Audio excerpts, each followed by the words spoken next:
He only ruled for 6.5 years, and about 10 years after he died, Basil II redefined what it meant to be a great emperor. Yet, Nicephorus II Phocas is still one of the best-known rulers of the Byzantine world and one of its most important. Many of his achievements, however, came before he assumed the purple. In this video, I want to go through all of the various events of Nicephorus's career in great detail. We'll look at the White Death of the Saracen and also all of the various controversies that surround his life and legacy. So before we delve any deeper, I would like to first lay out what those controversies are. As for our guiding concerns, the first thing that springs to mind for me is that right now there is something of a trend where people are trying to claim figures like John Kerkawas and Nicephorus II Phocas as proto-crusaders, as people who fought to extend the reach of the Christian faith, and as people who more or less were crusaders before crusading was an actual thing. So in this video we'll look at the question of whether he is in fact a proto-crusader or whether he is more of a traditional soldier emperor who happened to be more pious than average. There is evidence for both of those positions. Personally, I fall on the side that he was more of a soldier emperor who just happened to be more pious, but I think that there's enough evidence out there you can make a pretty reasonable case either way. Another thing that I'd like to discuss is what were Nicephorus's long-term goals. He died by assassination, for those of you who don't know, so we don't really know what he was planning in the long run, and that has a lot of bearing on the previous question as to whether or not he is a proto-crusader. So we'll talk about what he was planning and try to get sort of a sense of how he operated. Another thing that we need to be aware of throughout is that all of the sources on Nicephorus are heavily biased to the point of creating distortion, and it is worth considering the nature of the biases of our major sources. So let's go ahead and look at some of our major sources and discuss some of the biases that help to shape those narratives. One of the reasons why it's taken me so long to really form a coherent video on Nicephorus is because of this extraordinary amount of source bias, which is the worst I've encountered so far in this series. Our surviving sources on Nicephorus tend to either laud or loathe him. He was lauded for his military victories, but hated for his domestic policies. And you have to remember, Byzantine aristocrats are responsible for writing most of the sources that we have, and they would have been the most affected by his domestic policies, so you can guess how they felt about his tax policies. Leo the Deacon is one major source. He has an interesting account, but often Nicephorus appears excessively bellicose and aggressive in ways that would probably not result in success were they accurate. At one point, he has Nicephorus starting a war against Bulgaria just out of the blue, because an envoy pissed him off, and then he just took his army out and immediately started laying waste, supposedly captured dozens of border forts, none of which are named, so Leo's account can be a little iffy at times. There's also John Cilician.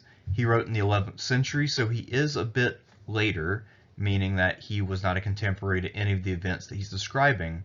However, his accounts of things are often more plausible.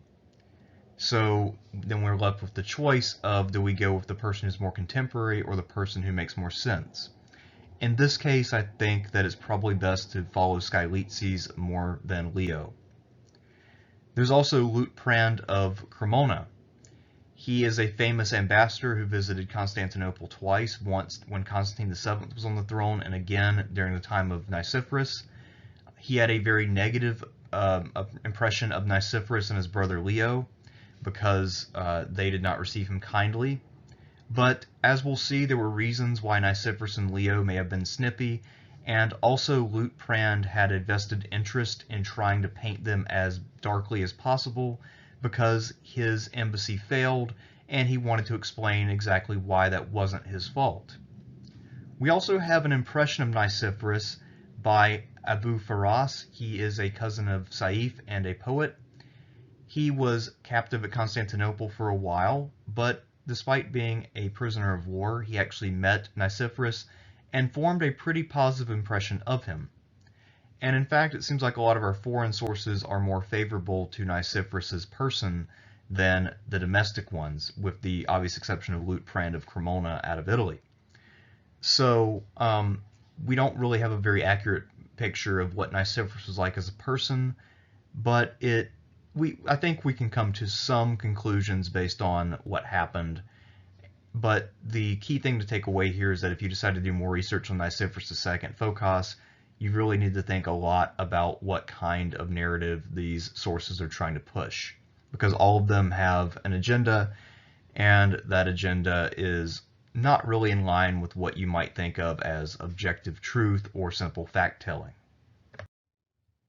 Nicephorus was born in 912, and he was named for his grandfather, who had been a legendary general just a few years prior, mostly in South Italy, stemming the tide of the Islamic advance which had captured Sicily. The Phocades were perhaps Rome's best-known military aristocratic family. There were several families which produced general after general, but none of them were quite as well placed as the Phocades. That implies heavily, at least in my mind, that the Phocas family had probably more wealth than your average military aristocratic clan. Nicephorus had an uncle named Leo Phocas the Elder, and he was famous mostly for being a bad general fighting the Bulgarians, and then later competing for the throne. He tried to vie for the hand of Zoe Carbonopsina, the mother of Constantine VII, but ultimately he lost in a succession struggle against Romanus I Lecapenus in 920, and he lost his life. Now, it appears that Romanus did not actually intend to kill Leo, but that's how things turned out, and this meant that Nicephorus's father Bardas then became the new head of the family, and he would remain so for a very long time. Bardas was, of course, bitter about the power struggle that had ended his brother's life, and he was never really a supporter of Romanus I, although the two did reconcile, at least in theory. Bardas would continue to hold some power and some positions, but he was more or less on the sidelines. Secretly, Bardas was always hoping to help Constantine VII reclaim his throne and throw out the Lecapeni. That would finally happen in 944 to 945. Nicephorus also had a younger brother, also named Leo, who would be a lifelong ally and supporter, and as I've argued elsewhere, Leo was arguably as good or better as a general when compared with Nicephorus, which is saying quite a bit if you know Nicephorus's reputation at all. Nicephorus also had a nephew named John Zimisces, who was only about 10 to 15 years younger, and because he would come of age early and be a loyal general for a long period of time, he would also play a pivotal role. For those of you who knows how Nicephorus's life ends, you also know that Zimisces remains prominent, although somewhat less useful during that later period. Nicephorus was born around 912 CE. During the time of his youth, the Phocas family was largely on the sidelines because Romanus I was in power, and he suspected the Phocades of disloyalty, so he didn't want to give any members of the family major commands. That being said, the family was never completely out of power. Bardas would serve as strategos on a number of occasions during that period. Nicephorus and his brother Leo, as well as their other brother Constantine, I presume, dedicated themselves to learning and mastering the art of war. As members of the military aristocracy, this was what they did with their time. When Constantine VII was restored in 945, Bardas was one of his key supporters, and Constantine decided to reward Bardas and to symbolically undo what Romanus had wrought. And one way to do that was to empower Bardas and the Phocades by giving them a high command in the east. Bardas was given the most important military command in the entire Byzantine world, the office of Domesticus of the East. This meant that he was the commander-in-chief of all of the eastern armies and themes. At the time, Byzantium was expanding eastward against Cilicia and other areas. So this meant that Bardas would have a great opportunity to gain glory and also to do good service for the empire. Nicephorus, Leo, and John Zimisces were all dealt in and would serve as strategoi under Bardas. Because Zimisces was a little younger, he probably didn't join until a little later, but by 955 or so, he was definitely already there. Nicephorus, for his part, would start out as the strategos of Anatolikon, one of the strongest themes in the empire. Things went well for the first several years. However, Bardas would suffer defeats at the hands of Sayf al-Dawla, the Emir of Aleppo, in 952, 953, and 954. During one of these confrontations, he was severely wounded and was barely able to recover. In one battle in 953 at Germanicia, Nicephorus's brother Constantine, who was fighting alongside of Bardas, was captured and later died in captivity. Depending on which source you read, he either died of natural causes, so say the Arabs, or he died due to neglect and abuse, so say the Christians.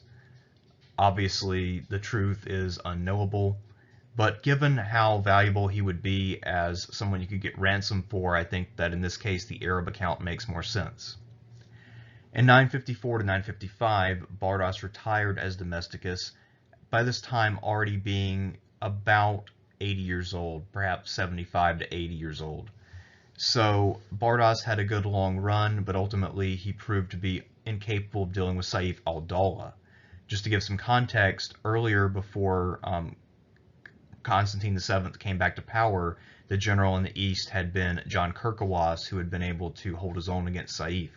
But Bardas clearly was a little too old to do that. So now, who would take the place of Bardas as domesticus of the east? Constantine VII was still duly grateful to the Phocades for their dedicated service and their support during his time of virtual captivity. Therefore, he confirmed Nicephorus as his father's successor. Now, as domesticus of the east, Nicephorus made Leo and John Zimisces his two chief subordinates, and he began to plot a more coordinated strategy between the armies for the following year. By the time he took command, this was around 954 to 955.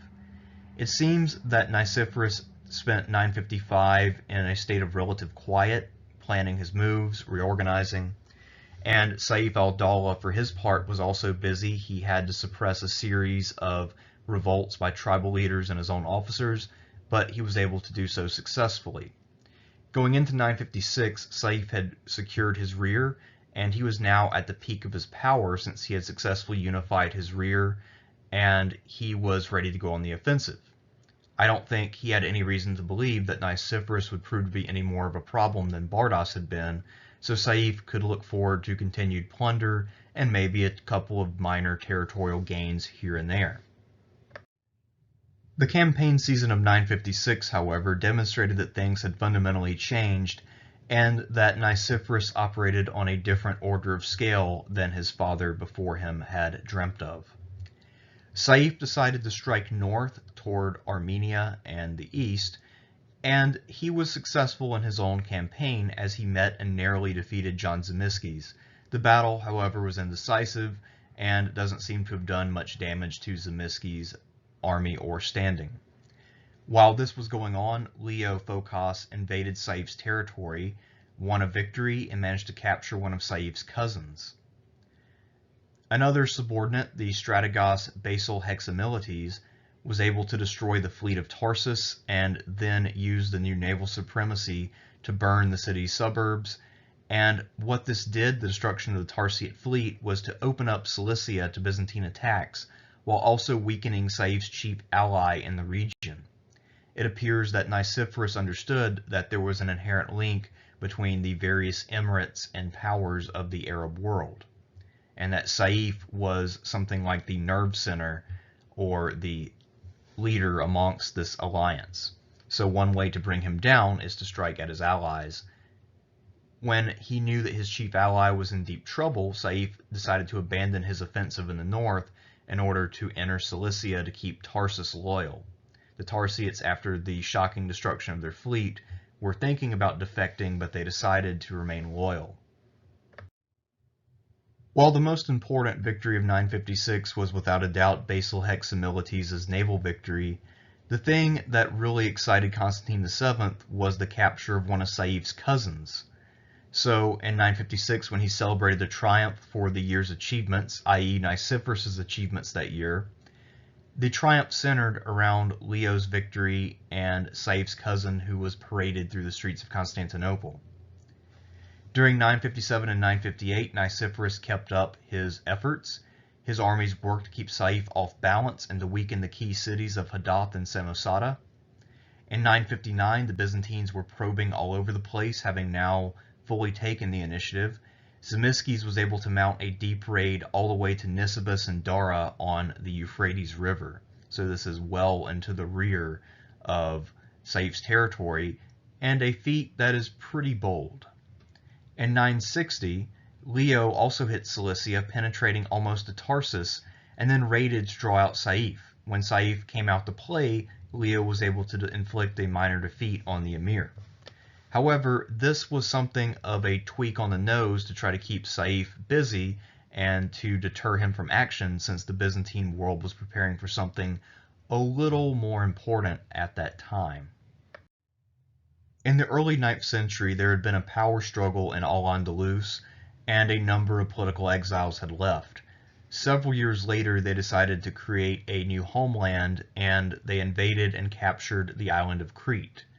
Ever since its fall in the early 9th century, the Emirate of Crete had proven to be a major thorn in the side of the Byzantine Empire, and it was the absolute bane of coastal communities. Not only was the island effectively a pirate haven, the rulers of the island often engaged in piracy themselves, but it also would serve as a kind of way station and security for Arab fleets which would sail from Syria. The most devastating raid in Byzantine history came all the way from Syria, from Leo of Tripoli, when he destroyed Thessalonica in the early 10th century. However, had Crete been in Byzantine hands, it's possible that they would have intercepted this fleet, or that Leo of Tripoli would not have had the gumption to try and do something on that scale, since he would have been too worried about Byzantine control of the seas and his own supply lines. Suffice it to say that the Byzantines were well aware of Crete's strategic value, and that it was hurting their recovery, especially in the inland Aegean, to have all of this piracy going rampant. There had been 5 previous expeditions to try to eliminate the Emirate of Crete, the most recent of which was in 949, under Constantine VII, who was still emperor at this time. All of these had failed, and all of the failures were both costly and embarrassing. By 958 to 959, Constantine VII was in the middle of planning out another great expedition to Crete, and it seems that he was planning to give command of this expedition to Basil Lecapenus, one of the surviving sons of Romanus I, who had in the years since become a great friend and supporter of Constantine VII. However, Constantine VII did not live to see this expedition carried out. He died in 959, and he was succeeded by his son Romanus II. Romanus II, if anything, seems to have had even more enthusiasm for the project of conquering Crete than even his late father, and it's possible that he even enhanced the scope of the expedition beyond what Constantine had been proposing. Field units from all of the empire's themes were detached for this expedition. For whatever reason, Romanus decided that the expedition would need a new commander. We don't know what his relationship with Basil Lecapenus was like, but he decided to go for Nicephorus Phocas. My thinking would be that what Romanus was looking for is someone who was used to commanding a massive army and coordinating a lot of disparate parts. And no one in the empire by this juncture had that kind of experience other than Nicephorus Phocas, who'd been doing it for 4 or 5 years by the time the expedition launched in 960. When Nicephorus took command of his combined naval and land force, he decided to sail directly in and make an attempt at Chandax, the capital of the Emirate of Crete. He arrived in July of 960. I won't go through all of the details of this siege, simply because I have an entire video dedicated to this topic already. Suffice to say that we don't have a very clear account of the precise sequence of events, but we have all of the typical things one associates with siege warfare. There are raids, ambushes, and after summer passed into winter, the winter proved to be especially bitter. The Emir of Crete predictably tried to send for aid far and wide to all of his Muslim neighbors, and despite some promises from a few of them, nothing ever materialized. Nicephorus' huge force, for its part, also required a lot of supplies, and the besieged were doing a pretty good job of laying waste to the land, so he had to rely very heavily on Joseph Bringas to supply things from other territories in the empire. So Bringas had to mount a fairly significant logistical operation to keep Nicephorus' men fed and clothed. After winter broke, in the early spring, Nicephorus resumed attempting to assault the city. On March 6th or 7th, he was able to create a breach by undermining the walls, and then his men stormed the city. The emir and his son were taken captive, and the city was now Byzantine, as well as the entire island of Crete. The fall of Crete in 961 was one of the most important events in Byzantine history. It was also arguably the key event in Nicephorus' career and the thing that put him in contention for the throne. Nicephorus, when he returned to Constantinople, celebrated a grand triumph alongside of Romanus II, and he became an empire-wide hero for this great deed. His brother Leo also acquitted himself well in Nicephorus' absence. He won a victory in the west, and then a smashing victory over Sayf in the east. So between them, the two brothers Phocas had done quite well. The conquest of Crete facilitated demographic and economic growth in the inland Aegean heartland of the empire, as well as adding Crete, which was a fairly prosperous island, an important trade junction, and also a place that was strategically vital. The capture of Crete was easily one of the most significant victories of the entire 10th century. And of course, 10th century being the time when the Byzantines were more or less at their peak. So that actually says quite a bit.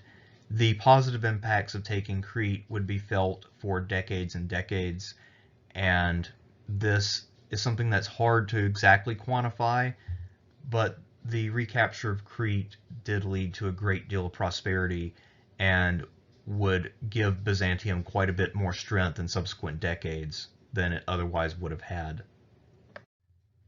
By the middle of 961, most of the expedition's field units had returned to their home bases. By the year's end, Nicephorus had resumed his role as Domesticus of the East, and he took his army into the field in Cilicia. I assume that much of his haste was due to him trying to best capitalize on Leo's victory over Sayf, and to strike while Sayf's army would not be much of a threat. This would enable him to more easily deal with things like siege warfare, which can leave an army vulnerable if there is a field army nearby. In February of 962, Nicephorus was able to force the surrender of Anazarbus, and then he worked to try to create a dead zone between Cilicia and Syria by laying waste to the land in between. This would make it harder for Sayf to arrive, and would mean that Sayf, when he did arrive, would be short on supplies and more obliged to risk battle. Tarsus refused to surrender to the Byzantines, but they did try to come up with a compromise position by swearing off their allegiance to Sayf. They thought that his star was sinking, and they wanted to try to plot their own course as a kind of neutral or light ally of Byzantium. The governor, however, decided to try to take advantage and sally out to win a victory over the Byzantines. When he sallied out, however, he was defeated, and he was so embarrassed by his defeat, or perhaps just despaired about the future of Tarsus so much, that he elected to leap off of a high tower rather than get back to the negotiating table. In 962, after winter had ended, Sayf was very much anxious to get into Cilicia to try to shore up his allies and to put a stop to what Nicephorus was attempting. So he marched directly into Cilicia, trying to challenge Nicephorus. However, this proved to be a mistake and possibly even a trap. When he marched into Cilicia, what he found is that Zimisces was able to then march directly at his capital at Aleppo and threaten his rear. Sayf was then forced to retreat to defend his capital, and now Nicephorus came in from Cilicia, so Sayf found himself trapped. In November of 962, the Byzantines were able to sack the city of Hierapolis, and then the armies converged on Aleppo in December. At this point, Sayf was trying to save his capital, but he didn't want to fully commit his army, lest he be deprived of it altogether and then lose all of his power. So what he tried to do is to defeat the Byzantines in detail. First, he ordered his subordinate general Naha to attack Zimisces, and Zimisces was able to defeat Naha. Sayf then combined his forces with Naha's survivors and made an all-out assault against Zimisces, and once again lost. Zimisces not only won the battle, but created such a rout that he was able to pursue Sayf all the way to the Euphrates River. So this was a great strategic success for Nicephorus, who was now able to lay siege to Aleppo in earnest without having to worry about Sayf's dispersed army. Watching their lord Sayf scurry off to the Euphrates defeated, public order in Aleppo collapsed, and the city surrendered voluntarily on December 24th.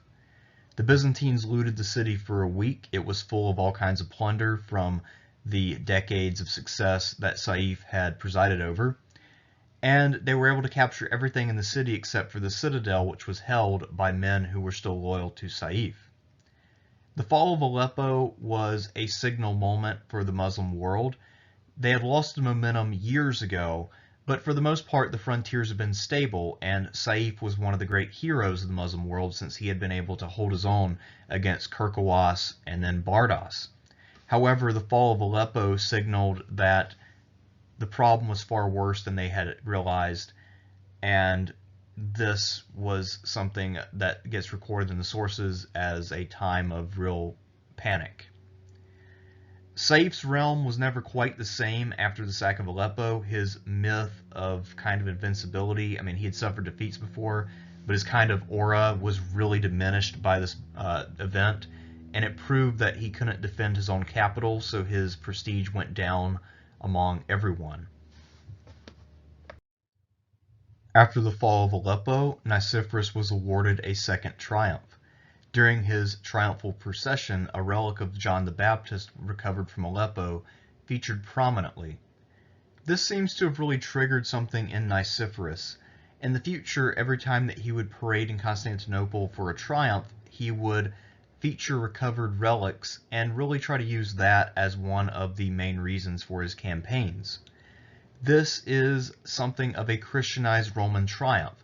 Around this time, the Byzantines were really interested in their Roman heritage, and they were trying to bring back the triumph, but to divest it of any kind of pagan roots that it might have while inserting Christian material. So one way to do that, one quick solution, is to find religious relics from the East and then put them on parade. Of course, every city claimed to have parts of the true cross or parts of the Holy Spear or other random things, so it was pretty easy to find relics that you could then put on display in Constantinople to prove how great your campaigns were. After his triumph, Nicephorus returned to his headquarters in Cappadocia to begin planning his operations for 963. With Aleppo crippled, he was no doubt thinking that the time was ripe to try to conquer Cilicia outright, and that most likely is what he was planning on doing in 963. However, in March of that year, before he was able to begin campaigning in earnest, Nicephorus received news that Romanus II had died suddenly at the age of 25. Romanus had two young sons, Basil II and Constantine VIII, and they would clearly need a guardian. Now, the Empress Theophano was still alive, so she would probably head the Regency Council, but she was not someone who had all that much political experience, and Romanus had chosen her as empress mostly because of her looks. So it would clearly be up to other men to make sure that the government kept running until Basil II could come of age.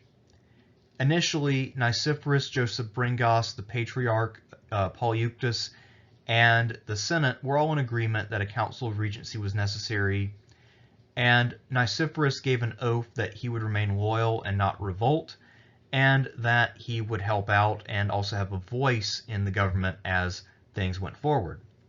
It appears that with all the exchanges of mutual assurances of faith, that there was some distrust because everyone understood that power was up for grabs and that this power would last for at least 15 or so years and could extend quite a bit longer if someone decided to be a second Romanus I. There was a breakdown in this relationship, the reasons for which are not clear, but as one would expect based on the way that Byzantine aristocrats wrote about history, the blame for the struggle was assigned to the eunuch Bringas.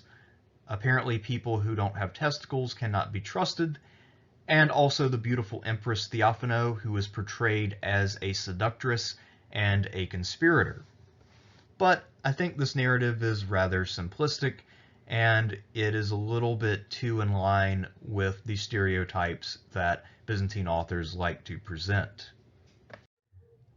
Despite the narrative in the sources about Bringas and Theophano being the chief movers of this conflict and Nicephorus just being forced to react to protect his own position, the fact is that I think it's a lot more likely that Nicephorus was the aggressor in this conflict, and that his aggression came from the feeling that he was entitled to the throne for his achievements, that if he didn't claim the throne, his command in the east would be threatened, and also that things just kind of added up in a way.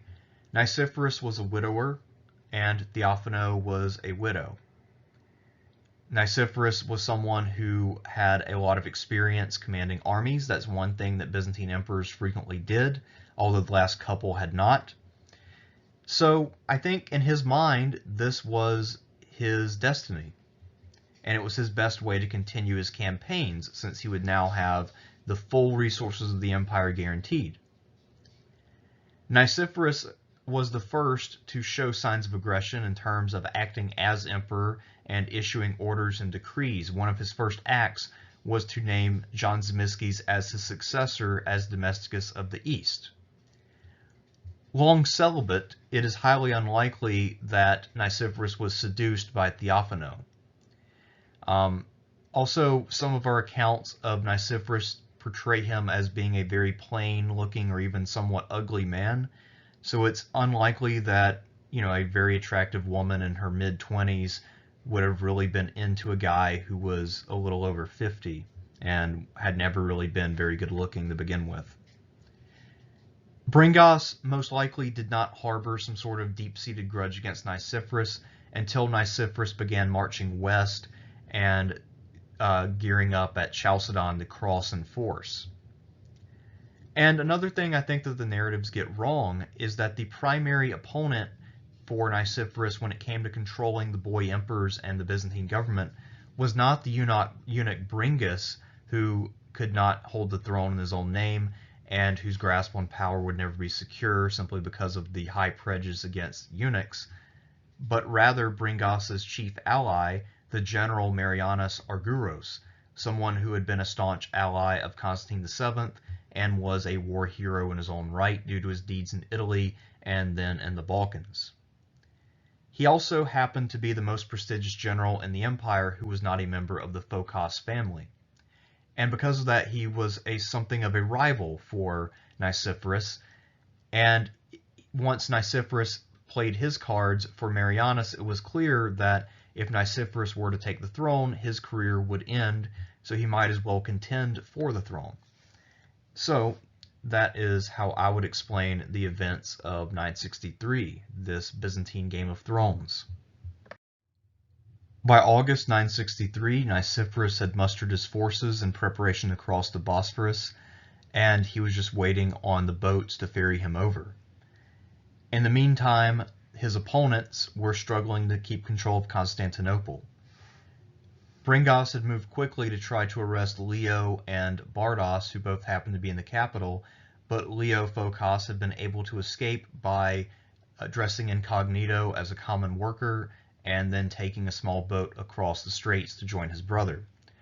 Old Bardas, who was still alive, was too old to move in such a way, so he instead took refuge in the Hagia Sophia and refused to leave. Bringas was going to simply drag him out and then take him captive and use him as a bargaining tool, but the people happened to be in church that day and they rallied around Bardas, both because of his right to claim sanctuary, because of Bringas's unpopularity as a eunuch tax collector, and also because of Bardas's son's hero status. Everyone wanted Bardas to be safe, and therefore they decided that they would fight soldiers if they came to try to arrest him by force. So what we had was a kind of standoff between the population and Bringas's soldiers. And one thing about pre-modern warfare, which isn't readily apparent, is that due to the relative small number of soldiers that there were relative to the population, and also the inability of ancient weapons to kill en masse, if you have an entire population of a city against the garrison there, the advantage lays not with the garrison, but with the populace. So Bringas was more or less hand-tied. Argyros, who was a good deal more popular and liked than Bringas, decided to bring some of his loyal soldiers to the Hagia Sophia and try to arrest Bardas that way.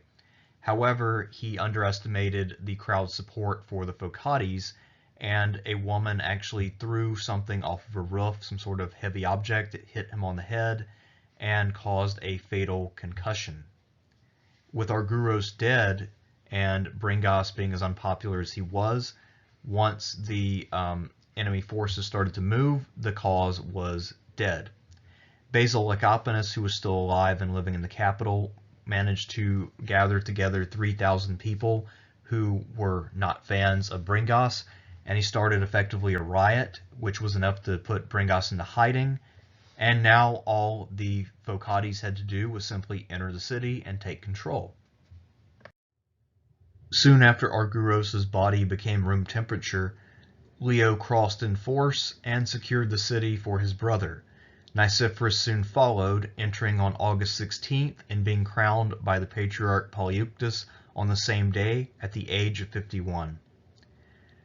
Nicephorus named Leo as his right-hand man in the capital, and we'll see that Leo performed a wide variety of tasks on his brother's behalf over the next several years. The elderly Bardas was also named as Caesar, which was a purely honorary title in this event, since Bardas was highly unlikely to outlive the boy emperors or Nicephorus. It was, however, a way to ensure that Bardas became more of an urban legend after his defiance of the cruel Bringas and his survival in the face of great danger, and also his relationship with the people who had rallied to his side. Nicephorus married Theophano and then became the guardian and colleague of the two boy emperors. Nicephorus had long been a widower, and he had no sons, so this would presumably prevent the kind of succession struggle that we saw between Constantine VII and two of the sons of Romanus Lecapenus. I would be remiss if I didn't mention, however, that Leo Phocas had a number of adult sons, and that had Nicephorus lived out all of his natural days, it is very possible that one of those boys would have then tried to claim the throne and pitted his claim against Basil and Constantine. But for reasons we'll get into, that never materialized. From the outset, Nicephorus was wildly popular with everyone. Not only had he liberated them from the perceived tyranny of the taxman Bringas, but he had also captured Crete, he had won victories in the east, he had brought back relics. Nicephorus was the man of the hour. He was one of the greatest generals they had ever seen, and that's high praise given that they had just seen Kerkawas a couple decades before. So Nicephorus looked like he was in for a very popular and successful reign. But I think that the seeds of Nicephorus's downfall were present from the very beginning. What I'd like to do is take a look at his character, since I think that when you have a monarchy, the significance of the ruler's personality is something that you have to take into account. And if someone is not quite geared toward being a good ruler, then their reign will be troubled. While Nicephorus's training and temperament suited him well when it came to military command, these same skills didn't necessarily translate to the throne. Nicephorus's biography is a little unclear since we don't know a lot of the chronology of the events of his personal life, but we know that he lost his wife to illness and later that his son died in a hunting accident, and that he never remarried and therefore remained childless after his son's death. He was celibate and led an ascetic lifestyle. Supposedly, he did not consume meat. We don't have very many instances of things that he said. The only thing that we know that he said is when he was on Crete, they catapulted a donkey over the walls of Chandax and he quipped that the donkey was flying like an eagle. So if Nicephorus did have a sense of humor, it was a very minimal one. It was grim gallows humor, and frankly, he wasn't that funny. He also had a very strong opinion when it came to religion. Now, most emperors were fairly pious and they had some theological views, but Nicephorus's focus was more on what you might call ethics and lifestyle. And the thing that really pissed him off to no end was when you would have churchmen having a lot of worldly wealth. One of the things he was interested in doing was curbing that worldliness in churchmen, and that's not something they took kindly to since many of the people in the church had become accustomed to living a grand lifestyle. His other great interest, however, was continuing to expand imperial borders, and this meant that he was largely indifferent to the wishes of either the common people or the aristocracy. The only people that he cared for were his own soldiers. And at first he was able to get away with this because he was bringing in victory after victory, but he never evolved as an emperor, and eventually people got sick of him. He didn't have the capacity to grow or change, and that is ultimately what cost him his life. One of Nicephorus's first acts as emperor in 963 was to send reinforcements to Sicily. That year he received word that Arab forces were laying siege to Rometta, a Byzantine outpost in Sicily, one of the last few remaining. Therefore, Nicephorus commissioned a new force under the command of a pious eunuch named Nicetas, and he attached a cavalry unit to that force under his nephew Manuel, who may have been one of the sons of Leo. It's not exactly clear. And unfortunately for young Manuel, his only claim to fame is that our sources are explicit in characterizing him as someone who was impetuous and incapable of exercising command. There are two accounts of how this campaign went. Leo the Deacon has an interesting but clearly false description. In his account, the force under Nicetas was able to effectively liberate all of eastern Sicily, including Syracuse, Leontini, and a bunch of other places before marching into the interior and then being ambushed and destroyed.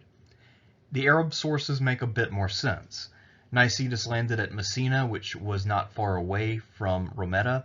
He marched directly to Rometta to try to lift the siege, and he was crushed early. Nicetas was then captured, and Byzantine ships were disabled by divers who mess with their rudders. Now, the last part, I don't know how true that was, but the rest of it seems rather plausible. Nicetas was an inexperienced commander who had just gotten in the theater, and it should come as no surprise that he didn't really know the lay of the land too well. Also, if you have a bunch of men who have just gotten done with a long sea journey and you disembark and then try to fight immediately, what you'll find is that these men are somewhat enervated from all of the inactivity on board, and that they will not be as effective as they would be if they were given time to recuperate from their journey. So all of this makes sense except for the part about the divers, whereas Leo's account is patently ridiculous. In 964, after only a year or so of being emperor, Nicephorus II decided to act on his religious preferences and try to reform the church in his own image. He issued a decree forbidding endowments for new monasteries and charitable foundations while banning gifts of land to existing ones.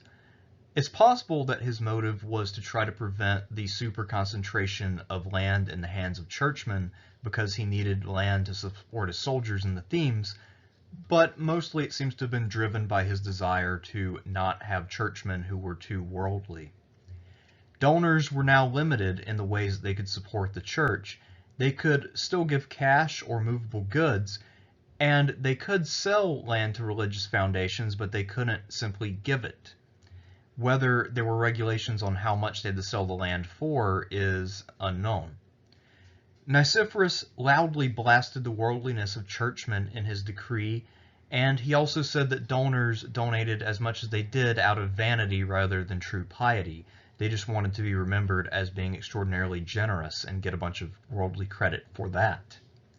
Needless to say, I doubt that either the churchmen who stood to gain from these donations or the donors who liked to make them to salve their guilty consciences were terribly pleased by this action or Nicephorus's characterization of their motives. At the same time, Nicephorus also did lavish his favors on one of his friends, Athanasius of Athos, and his new monastery at Mount Athos. So, from the perspective of someone else in the church who was not inclined the way that Nicephorus was, you can see how all of this would come off as hypocritical. But Nicephorus was a man of strong will, and this early in his regime he was still pretty popular, so this was not something that occasioned too much outrage, although the church began to have some doubts about him. Meanwhile, back in the east, Nicephorus's absence meant that there was a much-needed breather for Tarsus and Aleppo, both of which had been on the brink of falling at the time of Nicephorus's departure for Constantinople. Both Tarsus and Sayf al-Dawla were able to launch raids into Byzantine lands in 963, with much of Nicephorus's force away from the front, trying to secure the throne. However, the Tarsiites were not lucky in their return journey, as there were still Byzantine forces protecting the frontiers. As was frequently the case, what the Byzantines would do was to allow a raid to complete and then guard the mountain passes out. Heavily laden men trying to pass through narrow spaces were quite vulnerable. The Tarsiites do not seem to have suffered as crushing a defeat as Sayf had suffered at the hands of Leo Phocas, but they did take some losses. Sayf himself was not struck down by Byzantine forces, but rather by a stroke while he was on the march at the age of 46, and while he doesn't seem to have lost any of his mental faculties, he does seem to have suffered some ill physical effects for the rest of his life. When we next meet him, he is said to have been born by a litter, so he has lost much of his physical vigor, and this will make it that much harder for him to try to reinvigorate the Emirate of Aleppo. Nicephorus never forgot about the East and his goals there. By the end of the year, December of 963, Zimisces was back in action in Cilicia. He struck the city of Adana and then defeated a combined army from the Cilician cities, slaying 5,000 survivors who tried to make a final stand on a nearby hill, this place later being called the Mountain of Blood. Sayf later arrived in a litter to aid his allies with another army, but Zimisces by that point had withdrawn. Nicephorus soon arrived on the front with his family. They would stay in a border fort while he campaigned, and he seems to have arranged some kind of a truce with Sayf so that he wouldn't intervene in Cilicia. There were continued operations to weaken Adana, Mopsuestia, and Tarsus. These would be the primary targets of Byzantine operations for the next 2 years. While in the middle of his campaign to conquer Cilicia, Nicephorus decided to make a much easier conquest. In early 965, he announced that he was ending the condominium rent-sharing arrangement between the Empire and the Abbasid Caliphate, and that the island of Cyprus would now be fully and simply Byzantine. The reason he was able to do this is, of course, because of the destruction of the Tarsiite fleet and then the Byzantine conquest of Crete. The sea was looking quite favorable for Byzantine forces, and it was looking like it would be very hard for the various Muslim powers to conquer Cyprus or to expel its Greek population. So, there was really no danger in making this move at this time. The move had always been somewhat favorable to the Byzantines, despite the fact that Cyprus had always more or less been a Byzantine province, but it was vulnerable and it was in a sea of Arab powers. It was right next to Syria, there were fleets nearby, and this was actually something that had really helped the Byzantines before. But now there was no reason for it. So Cyprus had always been basically a theme, and now the difference is it would be officially organized as such.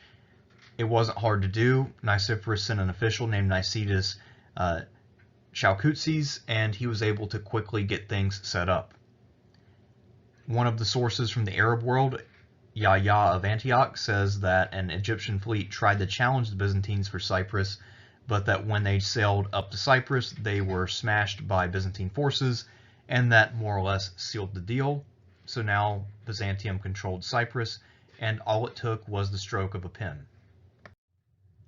Going into the summer of 965, Nicephorus and his generals planned the final conquest of Cilicia. For this operation, he decided to turn to his two most trusted commanders, his brother Leo and his nephew Zimisces, and they would all command different forces during this operation. Before this offensive, it seems that the governor of Tarsus got word that this was coming, and he tried to request terms to maybe become an ally, but Nicephorus was bent on conquest and refused his offer to surrender in a negotiated fashion. Nicephorus accompanied Zimisces in a siege against Mopsuestia, while Leo invested Tarsus. Mopsuestia fell on July 13th after the walls were tunneled. Most of the denizens of the city were slaughtered or enslaved. After the fall of Mopsuestia, Zimisces remained behind, and Nicephorus advanced to join Leo at Tarsus. The siege at Tarsus was going well. Leo had effectively cut off the city, and supplies were running short. Starving and despairing of the promised relief from Egypt, Tarsus decided to surrender on August 16th, the 2-year anniversary of Nicephorus' accession. 3 days later, the Egyptian relief fleet finally arrived, but it was too late. Muslims in Tarsus were told to either convert or leave, and those who elected to leave were safely escorted by Byzantine forces to Antioch. Nicephorus did his best to repopulate this strategically placed city with loyal citizens, mostly of Armenian extraction. Some Muslims would later decide that the call of home was too great to ignore, and they returned and agreed to convert to Orthodox Christianity to be allowed to live in Tarsus once again. A little later in 965, one of the mop-up operations took the city of Germanicia, and with that city conquered, there was no longer an independent Muslim presence in Cilicia, so the conquest had been completed. In October, Nicephorus returned to Constantinople, and he celebrated the triumph with all of the battle standards recovered from Tarsus, and the city's gates, which had been removed and then gilded, and would now be displayed as permanent victory monuments. This was one of the more secular of his triumphs, as we don't hear of any relics being displayed. Perhaps this is because all of the relics from Cilicia had already been used, and most of the relics that he had been finding on his campaigns had always come from Syria and parts further east. Due to his conquest of Cilicia and the pressure that he was exerting in Syria, Nicephorus' conquests were making things a little more difficult for the Syrian Jacobite church. As we'll see, oftentimes when the Byzantines would advance under Nicephorus, this would cause anxiety in the Muslim world, and that would often be expressed through violence toward Christian communities. So the Syrian Jacobite church was looking to potentially relocate in order to avoid such incidents. Around 965, as he was completing his conquest of Cilicia, Nicephorus met with Patriarch Yohanan VII Sarigga of the Syrian Jacobite Church, and he offered to exchange toleration for the Jacobites if Yohanan would agree to relocate his patriarchal seat to Melitene, which was further to the rear and a much safer place within Byzantium's borders. However, in 969, it appears that Nicephorus, for whatever reason, decided to change his mind. He summoned Yohanan VII and other bishops to Constantinople, and he called a synod to debate doctrine. At the synod, of course, Nicephorus and the Orthodox bishops were declared the victors, and they demanded that Yohanan VII renounce Jacobite doctrine and adopt orthodoxy, but the Jacobites refused. They were then ordered into exile, thus rendering the earlier agreement completely pointless. So Nicephorus, while for the most part he was a very determined guy, he sometimes did change his mind about things, and he shared a lot of the kind of religious bigotry towards other denominations that we see with pretty much every other emperor. So his reign can never be put down as simply a Christian versus Muslim straight up brawl in that sense. It just was never quite that clear cut or simple. Back in Italy, things continued to not go well for the Byzantine cause. It would appear that there were no more enclaves in Sicily and that the fighting shifted to Italy proper. The governor of Longobardia and Calabria, Nicephorus Hexachianides, tried to relieve the siege of Rometta in 965, but when he tried to raise forces for that operation, his subjects refused to participate. One town supposedly even burned its own boats to prevent going to this conflict over in Sicily. In May 965, Rometta fell. In 965 or 966, Hexachianides was killed in action near Reggio in the boot tip of Italy. Nicephorus was ready for peace with the Fatimids after all of this, and he and Almoez signed a contract in 967 where he exchanged ransom money and a sword of Muhammad in exchange for Nicetas, his general who had failed earlier, and other captives, and a peace agreement between them. By peace, of course, we mean a truce. There was never a formal peace system. It was more or less just an armistice. For Almoez's part, his reason for quitting while he was ahead was not because he thought he couldn't make any further headway, but rather because he wanted to invade Egypt and take out his rival there. Also at the end of 965, Nicephorus made another decision which would ultimately come back to bite him in the ass. Toward the end of that year, Nicephorus removed Zimisces as Domesticus of the East. The reasons for Zimisces' removal are far from clear, however. Zimisces seems to have retired to an estate on the eastern side of the Bosphorus, not far from the capital. Whatever Zimisces' loyalty and intentions before, after being removed as Domesticus in this fashion, he now definitely harbored a grudge against his uncle and began scheming in earnest. It's possible that scheming was what got him removed in the first place, but we'll never know. It is rather pointless to speculate any further, except to say that Nicephorus probably should have kept a closer eye on Zimisces if he did suspect his loyalty. With Cilicia securely Byzantine, Syria and its major centers such as Aleppo and Antioch became the new targets of Byzantine expansion in the east. At this time, Antioch still had a sizable Orthodox Christian population, but most of them were now Arabic speakers and were not culturally compatible with the norms of the Byzantine realm. While Antioch retained a lot of symbolic value because of its status during the Roman Empire, the city had declined in wealth, population, and importance since late antiquity. As for Aleppo, the Byzantines themselves had greatly weakened it a few years before by sacking it. So this meant that Syria was ripe for the picking, but that it perhaps was not the most plush target, and it might be a little logistically challenging since these areas were not doing all that well at the time. While his physical body, his realm, and his wealth were all in tatters, Sayf al-Dawla remained determined to fight to the bitter end and to recover all that he had lost. At a prisoner exchange with the Byzantines, Sayf had to give up his jewels due to the imbalance of POWs, since obviously Nicephorus had been doing far better in these wars than he had. But he needed these prisoners because he was going to embark on further military campaigns. The former governor of Tarsus, Rashik al-Nasimi, had migrated to Antioch, and then he rose to power in the city as the head of the anti-Hamdanid faction. The Hamdanids, of course, are the family that Sayf hailed from. And at this time, what Rashik tried to do was to offer to accept Byzantine suzerainty in exchange for attacking Sayf. It's not clear whether Nicephorus gave him the green light or whether Rashik decided to attack Sayf in order to gain credibility and then get rewarded later. At any rate, though, Rashik marched on Aleppo, but he was killed in action. Sayf quickly sprang into action, mobilized his army, and marched on Antioch, seizing the city in 966, June of the year. And then he imprisoned all of his political opponents, all of the anti-Hamdanids in the city. This was seen as a provocation by Nicephorus, who didn't like the prospect of a unified Syria under Sayf al-Dawla, who, despite his setbacks and his health problems, was still a dangerous and determined foe.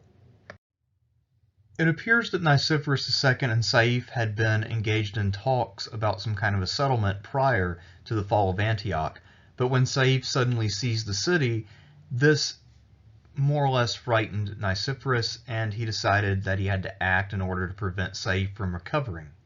So he duly invaded Syria. The campaign of 966 was inconclusive due to supply shortages. Nicephorus was not fully prepared to undertake this campaign, and all he was able to do was disrupt what Sayf was able to do without being able to really make too many solid gains. At one point, Nicephorus laid siege to the city of Hierapolis, but he left on October 6th when they offered him a relic in exchange for his departure.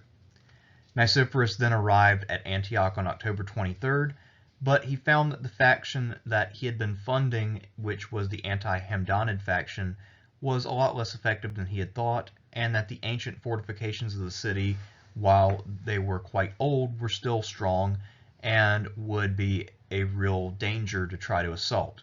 So he decided to withdraw, thinking that discretion is the better part of valor. Sayf, for his part, despite all of the successes of the year, continued to decline in terms of his health. He went back to Aleppo and died on February 8, 967.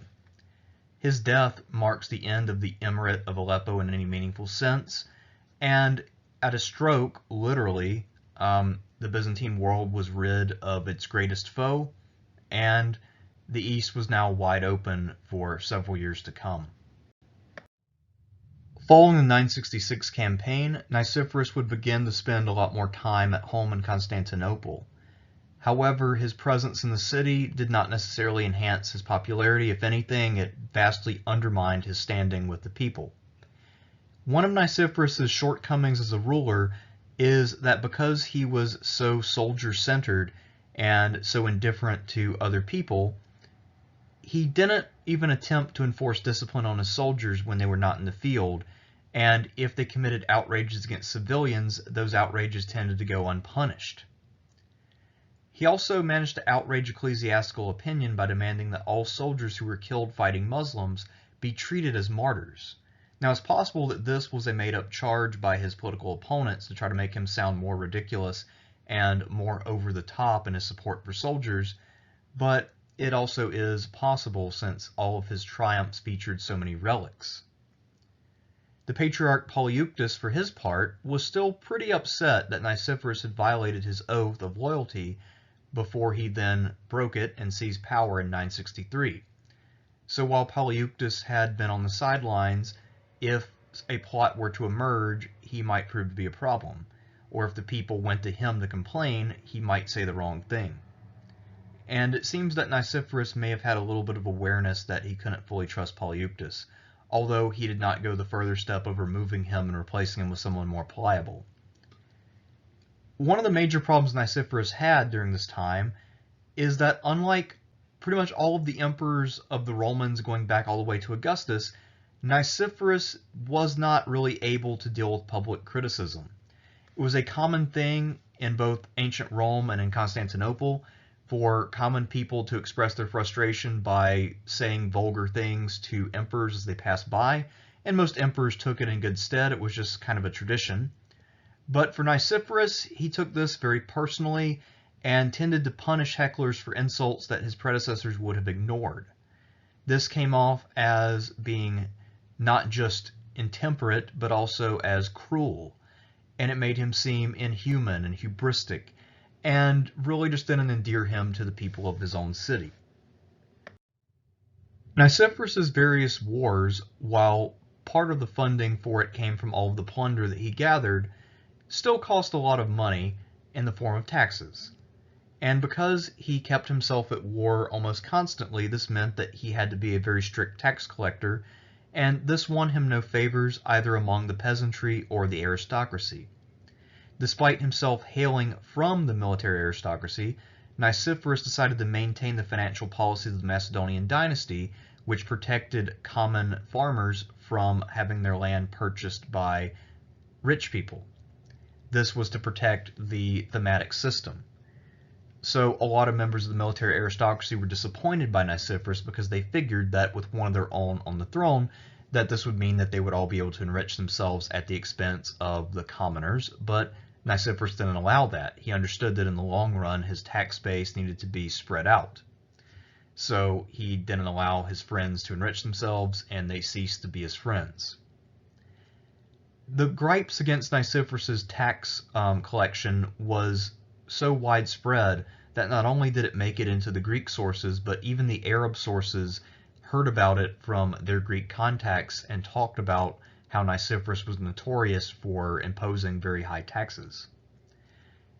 Nicephorus also created a new type of coin, the tetarteron. This is a gold coin that was lighter than the more standard histamion by 1/12. So it only had around 11/12 of the gold that the previous histamion had. So this might have created a little bit of inflation, but probably not too much. As Caldelas points out in his book, which covers this, a lot of what maintains the value of any currency is public confidence rather than the metal itself. So most likely whatever effect it had inflation-wise was not too great. But many of the aristocracy who already hated him for his taxation would claim that this was an absolutely ruinous policy and that it was completely degenerate and terrible. In the hostile tradition of the aristocrats who were worried about their taxes and about the currency, they claimed that Nicephorus only paid out his own debts in the new coin, but demanded taxes in the older coin type. The idea being that he would then recast coins and end up making more money off of his taxes while paying out less in value. But that simply is not true. We know this because, one, we have coin hoards and we have enough of a numismatic record to know that the state paid out in both types and collected in both types, and that the state officially treated both types as equal all the way until the end of the 11th century. So Nicephorus didn't try to pull anything fast. He simply wanted to create a new type of coin that he could mint more of. And he succeeded in that without causing any kind of inflation or any kind of real disruption to the Byzantine economy. So actually this was a pretty successful policy, but for people who already hated him because of how much money they were paying in taxes, they suspected his motives and his competence when it came to anything financially related. In the negative tradition as recorded by Cilician, what we see is that Nicephorus portrayed as a greedy, incompetent, and altogether vicious emperor who allowed his people to suffer while he and his circle prospered. Basically, there were feasts for the elite and famine for everyone else. Now, clearly this tradition is exaggerated, but it may have borne some grain of truth. In Cilician, what we see is that the Phocades would host emissaries and aristocrats in grand fashion with highly impressive displays of wealth and opulence. But we'd also know that there were reports of shortages throughout the empire. So the shortages may have been caused in part by the elaborate court life that Nicephorus, Leo, and their family enjoyed. Or at least that was the perception of many people in the empire. There were also widespread rumors that much of the shortages were caused by corruption on the part of Leo especially, but Nicephorus himself and their other senior officials and relatives. The idea being that these people who handled the public money were pocketing some of it for their own personal gain. Since Leo more or less directed the empire's finances, he came in for the sharpest criticism in that regard. Despite all of his victories and territorial acquisitions, Nicephorus's popularity steadily diminished, and by the end of his reign he was hated, and no one mourned his passing.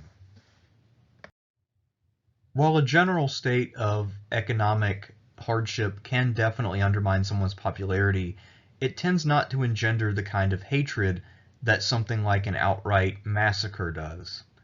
However, for Nicephorus, he would end up having to deal with both kinds of hatred.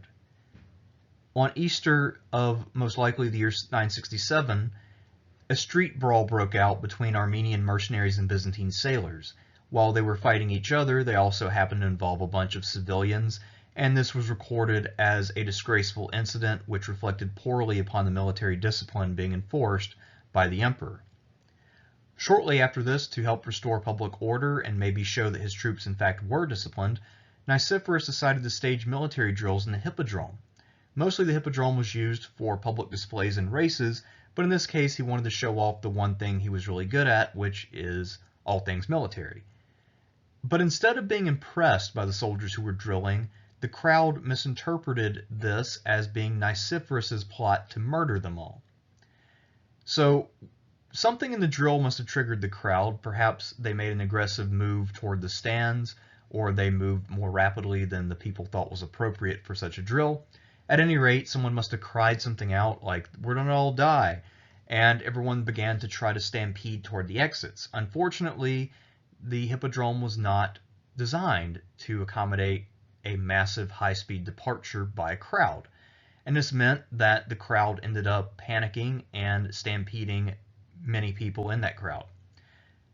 So many deaths happened on that day. A lot of people died due to the panic of the crowd, and it was only when people noticed that the soldiers were still drilling and not attacking that the stampede ended.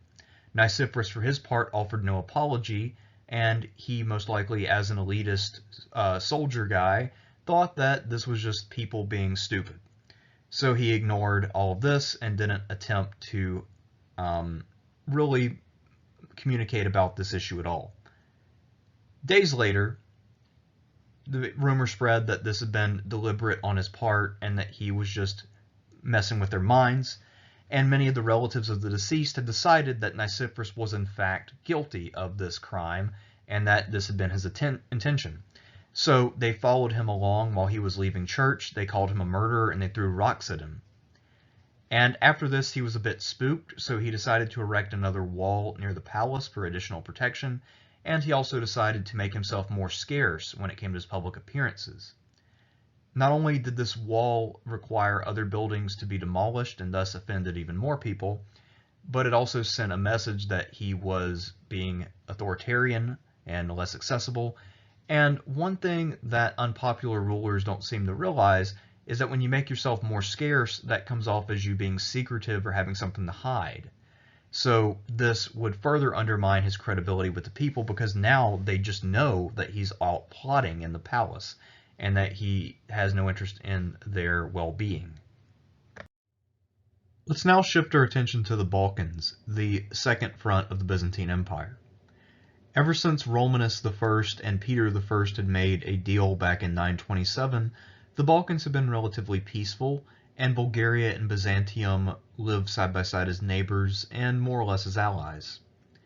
Over the course of that period, 40 or so years, Byzantine attitudes toward Bulgaria had improved quite a bit, although there was still some cultural prejudice against the Scythian heritage of the Bulgarians.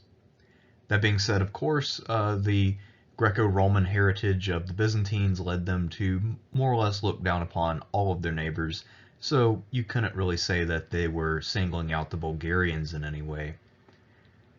However, starting in 966 or 967, we would see the growth of tension between Nicephorus and Peter. Supposedly, according to Leo the Deacon, this is due to Peter demanding tribute and then Nicephorus blowing his stack over it. In Leo's improbable account, Nicephorus blew his stack at the ambassador, said a bunch of things that were effectively racial stereotypes about the Bulgarians, raised his army, and then went to the Thracian border and began to seize forts left and right. Of course, he didn't name any of the forts that Nicephorus supposedly took, so most likely that never happened. Which leaves the question, what did happen? Well, we'll have to turn to a different source. Once again, Cilician has a much more probable account of what went down. In 967, Nicephorus decided to tour his Thracian frontier, and while he was there, he wrote to Peter requesting that in the future the Bulgarian Tsar should do more to prevent future Magyar raids from reaching Byzantine lands. One thing we didn't talk about in this video is that while Nicephorus was away in Crete, there were 2 Magyar raids which hit Byzantine territory. Without some Bulgarian collusion, it's unlikely that those raids would have made it through. Peter, for whatever reason, despite being a mostly peaceful man, did not respond well to that request and effectively told Nicephorus that he wasn't willing to do more than what he was currently doing. It's possible at the same time that Nicephorus received word that the Rus were preparing to strike against Kherson, the northernmost province of Byzantium in what is now the Crimea. So it's possible that after having gotten an unsatisfactory response from Peter, and then learning about a Rus threat to one of his isolated provinces, that Nicephorus decided that it was time to let 2 of his problems deal with one another. Nicephorus dispatched a noble from Cherson named Callikiros to the Rus in order to pay them to raid Bulgaria instead of whatever else they were planning on doing. So either he was trying to deflect the Rus or punish Peter, or maybe both. It's pretty clear, though, that Nicephorus didn't see any danger in doing this and thought that he would avoid a lot of hardship by doing it, so he thought that he was being clever with this move. What ended up happening, though, is a perfect example of unintended consequences. Svyatoslav and the Rus struck Bulgaria in 968, and they began to make rapid progress. Bulgaria hadn't been at war in about 4 decades, so none of the men in the ranks had any experience, most likely, and certainly Peter was too old to be militarily effective. The only thing that prevented Svyatoslav from overrunning all of Bulgaria in 968 is that Peter was able to send emissaries to the Pechenegs further north, and they decided to attack Kiev while Svyatoslav was away. Because he had left his family behind in his capital city at Kiev, Svyatoslav had to withdraw from Bulgaria in order to save his own capital. However, he then returned the next year in 969 and continued to overrun Bulgaria. During this time, Nicephorus decided to make an outright ally of Bulgaria against Svyatoslav and the Rus because he recognized that the Rus were a much greater threat than he had realized. At one point, Nicephorus also tried to arrange dynastic marriages between the young boy emperors Basil II and Constantine VIII with Bulgarian princesses, but this did not end up coming to fruition. Peter I in 969 suffered a debilitating stroke, and as his realm was crumbling and he was unable to do much about it, he decided to abdicate. He became a monk, and then he ended up passing away in early 970. By late 969, the end of Nicephorus's reign, Bulgaria was in the midst of a grave crisis, and the heir apparent to the Bulgarian throne, Boris II, was in Constantinople. But we won't talk more about that until we talk about the career of John Zimisces, the successor to Nicephorus II. The emissary Callikiros, who was not a major player in Byzantine politics, decided to turn traitor and make his own bid for the Byzantine throne. He promised to pay Svyatoslav and recognize his gains in Bulgaria if Svyatoslav would help him seize the throne in Constantinople. This casual act of treason really shows exactly how vulnerable Nicephorus appeared in the eyes of the Byzantine aristocracy. It also implies that people like Callikiros perceived Nicephorus as weak and as lacking support. And that's pretty stunning given just how successful Nicephorus had been in his various wars, that random aristocrats who had no achievements to their names thought that they could easily take the throne. We're not told exactly what happened to Callikiros, but clearly he never became emperor, and most likely there was a deal of some kind between Nicephorus or his successor and the Rus, which involved killing Callikiros as a precautionary measure. Let us now shift our gaze even further to the west and look at the Byzantine holdings in South Italy. At this time, Otto I, who we now think of as the first Holy Roman Emperor, had become the most successful successor of Charlemagne and had imperial ambitions. He was calling himself Emperor of the Romans, and he was claiming himself as an heir to Charlemagne and by extension to the Roman Empire. He now was expanding into Italy and wanted to unify the whole peninsula and also get the Byzantines to recognize his claim to be Emperor of the Romans. Now, this was a problematic claim for a number of reasons, the most pertinent of which is that the Byzantines in the east called themselves the Romanoi, the Hoi Romanoi in Greek. they were the Romans, and in their minds, no one else was. So if Otto I is claiming to be emperor of the Romans, he is effectively claiming to be the emperor of the Byzantine Empire. And that is their main reason for not approving of his use of the title. Otto, however, wanted to force them to recognize his claim. So one thing that he did was to try to unify Italy and force the Byzantines to the table. After winning over some key Lombard allies, Otto then invaded Byzantine South Italy and tried to lay siege to the city of Bari, but he quickly found that the city was virtually impenetrable. Otto's claim to the region of Apulia was that the region had been stolen by the Greeks, this is how he characterized the Byzantines, and needed to be integrated into the Kingdom of Italy. So Otto engaged in his own kind of Roman identity politics by saying that the Byzantine Empire was in fact not Roman, but rather Greek, because they spoke Greek and they did not incorporate the original Italian territories that had made Rome what it was in the first place. So what we see here is that there is a battle for the Roman identity. Byzantium had been winning this battle throughout the Middle Ages up to this point, but now Otto was able to mount a fairly effective challenge of sorts to that claim.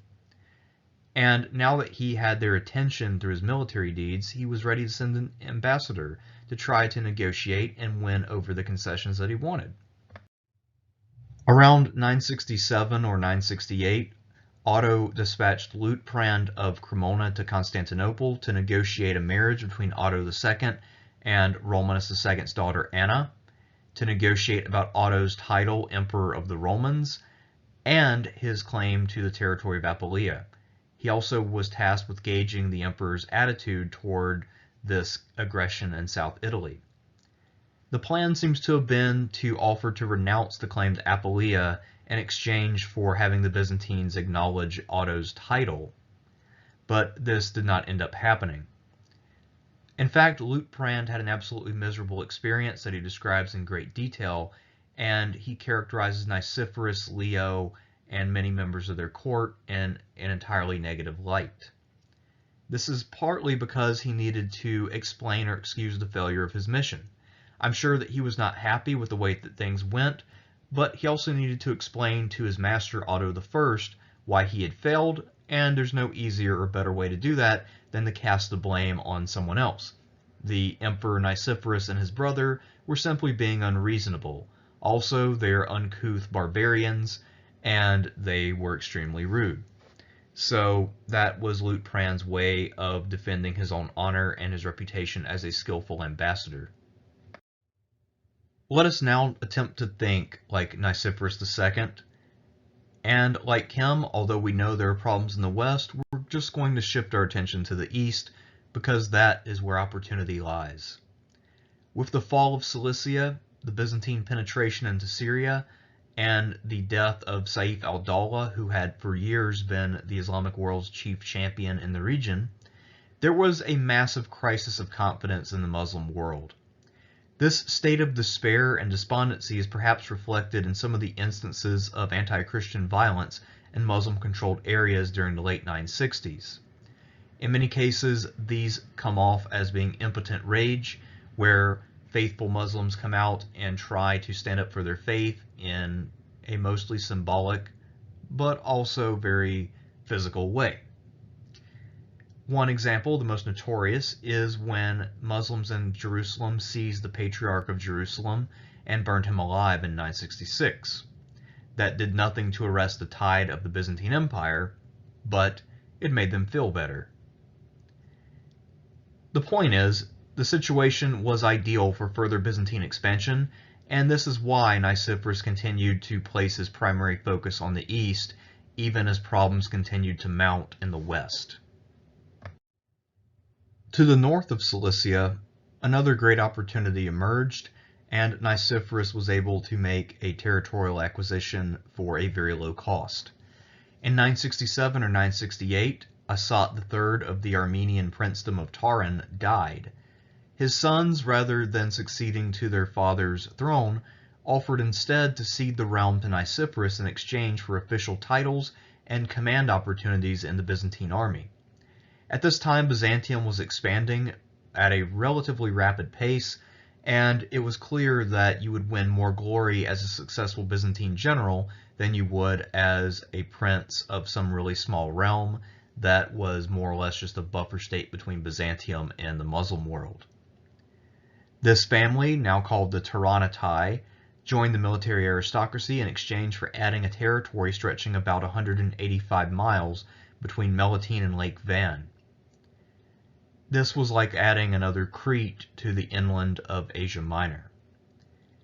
This expansion enabled a punitive raid under Bardas Phocas the Younger, the nephew of Nicephorus and son of Leo, which resulted in the destruction of the city of Manzikert in 968.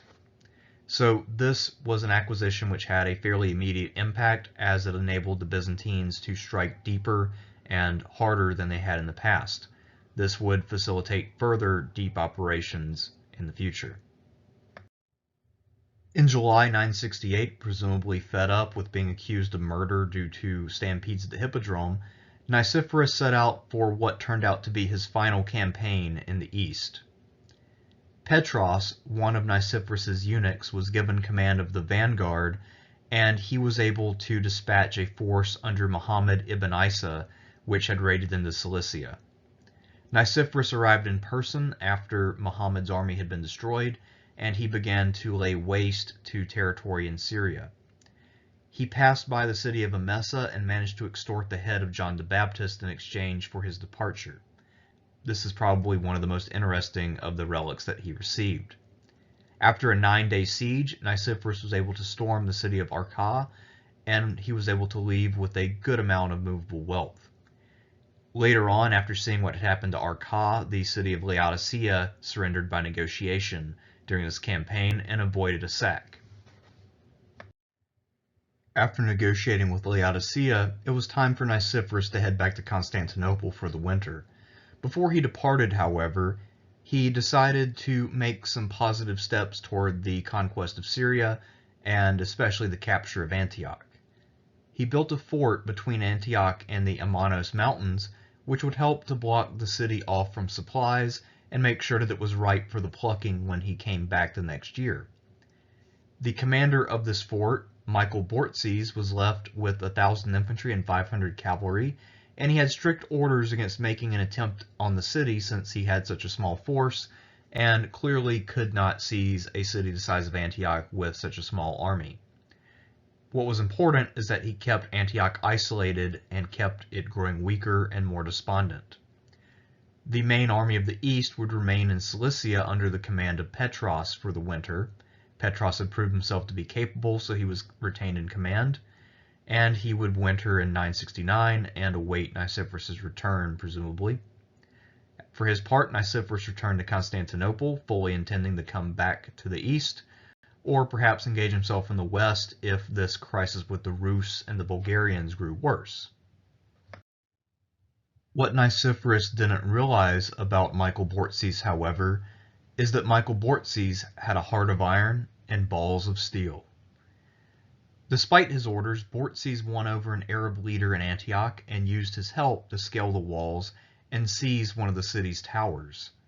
Because of his small numbers, Bortzes was not able to break out of the tower and take the whole city, and he found himself under siege by the Antiochenes. During this time, he was able to get a message to Petros with his main army in Cilicia, and Petros, despite his reservations at violating Nicephorus's direct instructions, decided to march to Bortzes' aid and try to take advantage of the situation. When the two combined forces, they were able to capture the city on October 28, 969. During the fighting, a fire broke out and some damage was done. However, the city had fallen in an unexpected and rather cheap fashion. Petros stayed behind to restore order and organize this new conquest, while Bortzes rushed back to the capital to defend his conduct and to give the good news in person to the emperor. It's not entirely clear what Bortzes thought Nicephorus would do given the circumstances. I imagine that Bortzes thought that Nicephorus would be willing to forgive his violation of orders and just look to the results. Maybe he thought that Nicephorus would even make him the new strategos of the theme of Syria. But that didn't happen. Rather than rewarding Bortses, Nicephorus instead opted to relieve him of command. There is a most likely apocryphal story that Nicephorus was angry because a prophecy had once told him that he would die when Antioch fell. However, there's no evidence that Nicephorus was ever interested in horoscopes or astrology or anything of that nature. The more plausible explanation is that Nicephorus was a soldier emperor who had an emphasis on the soldierly side of the scale, and that he expected his orders to be obeyed to the letter no matter what. Someone with his level of experience and success probably thought that he was the only person capable of making high-level judgments, and that Bortses had endangered the empire's security by his actions, never mind that the risk had paid off. It's also possible that Nicephorus was feeling a little grumpier than usual because he learned right around the same time that his elderly father Bardas had finally passed away at around age 90. Perhaps had Nicephorus lived a little longer, he would have rectified this mistake and given Bortses another chance, since he had proven himself to be a capable commander and someone who was willing to take risk on behalf of the empire. One of Nicephorus's last major decisions as emperor was to dispatch reinforcements to Italy. The failure of Liutprand of Cremona's embassy meant that the war continued, and Otto I continued to make inroads into Byzantine territories. Nicephorus therefore sent a new commander, Eugenius, who would command the armies of both themes in Italy. This unified command had first been pioneered by Marianus Arguros in 956, and now it was so established as a plausible way to run things in Italy that it was given an official title, the office of Catapano. Eugenius was able to turn the tide of the war and win some victories defensively, as well as launch some raids into Otto's territory, but the war quickly turned into a stalemate as neither side was powerful enough to make any substantive territorial gains. When Nicephorus died, this war had become a stalemate, and neither side had any real path to victory. On about December 10th or 11th of 969, John Zimisces, Michael Bortses, Leon Pedasmos, and other enemies of Nicephorus gathered together in order to kill him. Nicephorus had offended a number of high-ranking people through his actions, and there were others who simply saw an opportunity to rise in rank by eliminating an emperor who would never promote them. The conspirators had a pretty daring plan. They entered the palace grounds and made it to Nicephorus's bedchamber using some sort of a dangerous device that dangled them in a basket from the walls. And they were on an unguarded face of the palace facing out to sea, and they were able to pull this off. For them to go to this kind of effort and risk in order to assassinate Nicephorus heavily implies that these men had quite a grudge. In the case of Zimisces and Bortses, we know exactly what their grudge was. They of course entered, they found Nicephorus laying on a rug, and they murdered him. Zimisces was then able to seize power and set up his own reign, but that's a different story for a different time. For centuries afterward, the room where this notorious deed went down would be called Phocas's Chamber, and the deed became so notorious that guards were now posted on the palace walls to prevent a repeat performance at the expense of future emperors. Now that Nicephorus's life has ended, let's review one of the questions that are raised at the outset. Was Nicephorus a proto-crusader? Were his wars holy wars? Well, there's evidence in both directions, as I said, and the question is one that is rather hard to answer. On Crete in 961, Nicephorus supposedly ordered all of the island's mosques burned, which then led to reprisals in Egypt where Muslims burned Christian churches. That incident by itself sounds pretty much like a holy war. What I would say is that some of the pieces that later characterized the Crusades were in place, but that the Byzantine Empire was fundamentally different than a crusading state. It was overland, steady territorial expansion. There was a plan, there was administration. It wasn't driven necessarily by religious zeal. Religious zeal might get people through their days. It might sustain them in the face of hardship, but it didn't drive them to abandon their homes, march hundreds of miles, and try to set up a new state in the heart of enemy territory. I would have to say that Nicephorus is not quite a crusader. I think that he's not incompatible with the Crusaders, but certainly I think he was mostly a soldier emperor. If we really have to boil it down, we want to be fully correct. He is a conqueror in the tradition of previous Roman rulers like Trajan, as much as he is anything like a crusader. If we look at his strategy, he generally would soften up opposition and then expand into Muslim-held territory. His motives for doing so could be simply imperial, they could be Christian, or most likely they were both, with the emphasis being on the imperial part of it. Emperors were good when they expanded the empire. Nicephorus's obsession with relics is sometimes, I think, brought up as one of the examples of how much of a crusader he was, but that could be due to personal piety. It was a trend in the era. People were trying to create a new kind of Byzantine Triumph, which was Christian in nature, and it also was a way to gain prestige over the Macedonian emperors because they were too young to go out and win things in the name of Christianity or the empire. So again, just like many things, this is not something you can answer with a simple yes or no. And I think that the people who try to answer it with all the clarity in the world are probably oversimplifying it at best. And now for the part of the video that made me delay making this video for so long, Nicephorus's legacy. Where do we even begin? It's almost unfathomable how much he accomplished in just 6.5 years. Yet, when I look at his record as a whole, I can't help but think that Nicephorus II Phocas was both one of the most brilliant generals and emperors who ever lived, but also one of the most incompetent. He was both great and a failure. Two of his most significant deeds, the conquest of Crete and Cilicia, were mostly things that he accomplished before he took the purple. However, if we look at his body of work as a whole, including the time when he was a general, we see that he added a lot of land to the Byzantine Empire and that his gains were quite significant. He added Crete, Cilicia, Cyprus, and Taran. He also broke the power of Sayf, who died while he was in office. He broke the power of Antioch and ultimately seized it, although this was somewhat against his orders. Clearly, he would have pulled it off had time gone on a little longer. So he was outstandingly successful in war, at least in the East. On the other hand, though, his focus on the East was singular. The situation in Italy was at best stabilized, whereas the situation in the Balkans went from peaceful and stable to the brink of one of the biggest crises that the Byzantine world would face. His nephew, John Zimisces, had no idea what he was getting himself into when he murdered his uncle and took the throne.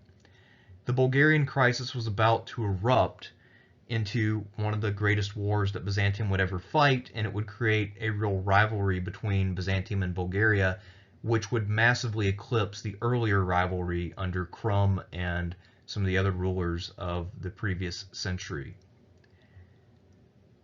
Also, if we just look at Nicephorus as a politician, the level of ineptness that he achieved is truly astonishing. When it comes to domestic politics, whether it's keeping the people happy, making sure that prices stay affordable, keeping the church happy, keeping the military aristocrats happy, Nicephorus was a flaming failure. He was absolutely terrible at the non-military aspects of being emperor. And he made no improvements over time. He seems to have not been willing to listen to critics, and he just persisted in the same behaviors and continued to lose support for it. When he died, no one had any sympathy for him, and very few people pined for the days of Nicephorus. But one of the most interesting aspects of his legacy is that his assassination is perhaps one of, if not the, best-known assassinations in all of Byzantine history. It's the stuff of legend. You have this curmudgeonly middle-aged emperor living an ascetic life in the midst of a luxurious palace. He's sleeping on the floor on a rug with a really run-down shirt that he had inherited from his uncle. His nephew, who's this dashing, somewhat degenerate, but also daring, bold, brave guy, leads a pack of conspirators over a wall, through a window, and then into this bedchamber. They look in the bed. Nicephorus isn't there. They find him on the floor. They then stab him to death and seize power from there. And possibly his nephew was motivated by his interest in Nicephorus's beautiful wife, Theophano. It's an incredibly interesting story, and it involves all kinds of things that Nicephorus himself would not have understood. The idea of romance, for instance, the idea of this great risk to avenge an insult. All of these things seem to be foreign to Nicephorus's nature. He was very calculating, very focused. And ultimately his neglect of the human side of life, of the human side of politics, led to his downfall. As I said, when he died, no one mourned. But if you look at all of the great things that he accomplished for the Byzantine Empire, he should be remembered, certainly, even if he didn't do anything to endear himself to his people enough to claim their love. He still did a lot for them in terms of making sure that the Byzantine Empire would be strong for decades and even centuries to come.